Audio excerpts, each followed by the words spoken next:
Hi guys, it's Jen here and welcome to Jen's World About Art. So today I'm doing a coloured pencil picture for you of a pair of superb blue fairy wrens.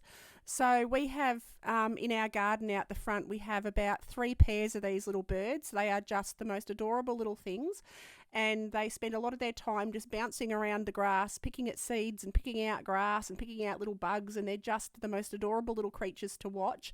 And we're coming into summer here, so I've set up little bowls of feed around for them and little water dishes so they can flip-flop around and have little baths in their water, because we're in for quite a long, hot, dry summer, I think. We've already had a couple of days of 38, which is about 114-ish in Fahrenheit, so we've already had a few very hot days. So yes, I've got their little bird baths all set up, so they're all prepared for the summer. And yeah, they're nesting in our bushes at the front of the house. So they're just adorable. And I think each of it, because we've got a few pairs of them, we've got about 3 or 4 bushes that have got little families living in them. So they're very, very cute. So as you can see, I've drawn in the pair of them. So the boys have beautiful blue, vibrant feathers, and the girls are a grey, a little bit of a bluish grey. So yes, I'm starting off with the male. So I'm putting a light blue coloured pencil. I'm just filling in everywhere that's going to be blue with the first undercolour of blue, and I'm just using a palish blue. And then I'm going over with more of a mid-tone blue and starting to fill in just around the edges, just to add a bit of warmth, a bit more depth of colour. Take that around. Warmth is the wrong word, just a bit depth of colour. So now I'll pop his little eye in with the black pencil, and I'll do the beak in with a very dark grey, and I'll go over that a bit later, just to add a bit of variation to the colour. And so now I take that very dark grey around his eye and around the back of his neck, and I'm just doing little lines in the directions that the feathers would go, being sure to remember to follow the directions. So I'm using a very same pencil but very light pressure.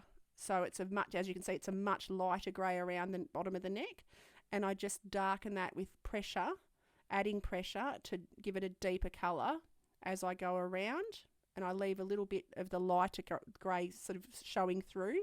So I just vary the pressure as I draw. And now I'm going into the wings, being careful to follow the direction of the feathers again. And I'm using the light grey pencil, or the dark grey, pencil, but I'm using it lightly, pressing lightly so that I get a variation of tone. So take that, follow the direction of the feathers down his back, and then add a bit of pressure to darken it up around the trim of his wings, and take it up onto his tail. And as you can see, the variation of pressure creates very different tonal values on the tail. So I've got everything from a light grey to a dark grey, all with one pencil. And I take that down his back and up the tail feathers, following the direction of the feathers still. So now I'm going into his belly with a light grey for the first layer of colour on his belly, and take that right round the shape of his little body. And then take that onto his wings and just fill in everywhere that's going to be coloured. And I take that, now I've got a different coloured grey, a slightly stronger coloured grey, and I'm just putting a bit more feather detail in around the direction where his feathers will go on his wings. And I just follow that down in the lines because they've got several feathers on the tops of their wings. So I'll just define them. I'm not doing them exactly. It's still just it's a picture. It's a drawing. It's not meant to be exactly like a photograph. I'm not a photographic artist. Yeah, I love to have a little bit of artistic license in there. So I'm now doing some more feathers on his tummy, and I'm adding in the darker greys again with more pressure. So as you can see, I'm just taking that down now on all the feathers again in the direction that they lie on his wings. Take that down the bottom of that wing there, and on the back of the other one. So now I'm going over again around under his shadow areas, under his bottom just around the bottom between his legs and around his chest, and mixing up the greys on his body. So now I'm going in with a very dark grey and just defining the edges of his feathers on his wings, and fill in the gaps, and it just gives you the idea that there's wing feathers there. And now I add a little bit of that through everywhere else, take it up his tail, and now I'm going in with the brown onto his legs. It's a goldy brown because they've got little goldy brown legs, and just add the pressure to change the tone in the colour, and then pop a bit more grey onto his tummy and onto his tails. And I'm going in with the blue now, so just mixing up the colours. His tails are quite dark, so I'm mixing up a few different blues to give the depth in the tail, and also onto his belly. He's got blue through his grey flecks.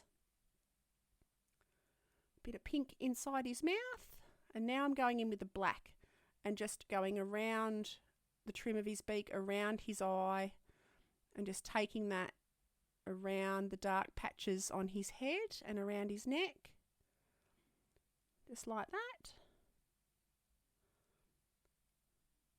And then take that bit round there, down his back.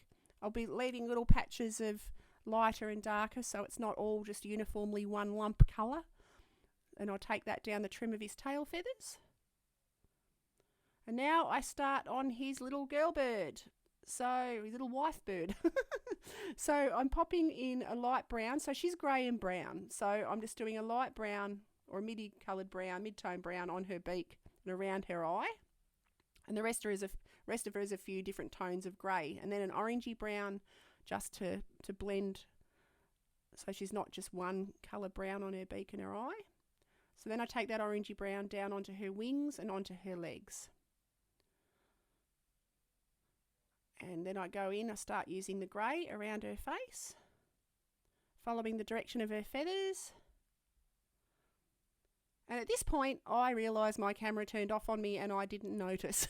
So I apologise. We've had a jump in the colours on her back and her wings, but I did the same thing. I just followed down with the grey and added that orangey brown and the mid-tone brown through her wings, as you can see, just following the trim of her feathers. So it was only about 5 or 10 minutes that was missed there. So I'm sorry for that, guys. So now I'm going onto her belly with the light grey and just smoothing that right around her belly. And then I'll just pop with a mid-tone grey a few feather lines just to suggest that there's feathers on her tummy. And then I go back in with the brown that I used on the wings and just add a few flecks through, and that orangey brown that I used on the legs earlier and around the eye, I just add that around here and there. And then I go in with the cream colour onto her belly and onto her wings, and I smooth it all out so she doesn't look as liney and she's a little bit fluffed up. So now I'm popping the grass in, and I'm just using three or so different colours of green. So I've used a light green, a bluey green, and then a brown green, and just mix them all up and just give the effect of grass around their feet, because they do spend a lot of their time on the grass picking at food and having a great old time. And now I'm going in with the silver just to strengthen around her shiniest areas. So yeah, it's wonderful having a silver pencil. So I hope you enjoyed this picture. I had an absolute great time drawing these two little birds for you. I'd love it if you click like and subscribe, and I shall see you guys for the next video. Have an awesome day, and I'll catch you then. Okie doke. Bye.